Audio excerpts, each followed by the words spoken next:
এই ৰচোন কৈছোঁ নহয় ৰচোন কৈছোঁ নহয় হেৰি মামা মানে মই কোৱা নাই কথাটো এওঁলোকে মানে মোক ক'বলৈ কৈছে কাৰণে কৈছোঁ মানে আপুনি দিম বুলি কৈছিলে যে কিবা এটা যে পূজাৰ আগতে দিব নেকি দিলে সোনকালে দিয়াহেঁতেন ভাল আছিলে মানে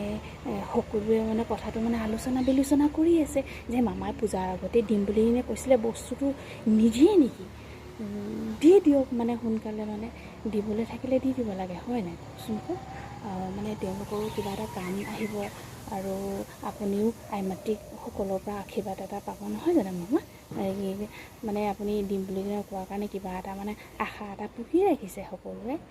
তো আপুনি যদি দি দিয়ে মানে আৰু সকলোৰে উদ্ধাৰ মানে হ'লে হয় মোক দিয়ক নিদিয়ক কোনো কথা নাই মোক নিদিলেও মোক নেলাগে মানে এওঁলোকৰ কথা চিন্তা কৰিহে মানে মই মানে আপোনাক কথাটো কৈছোঁ মোক মানে কৈ আছে বাৰ বাৰ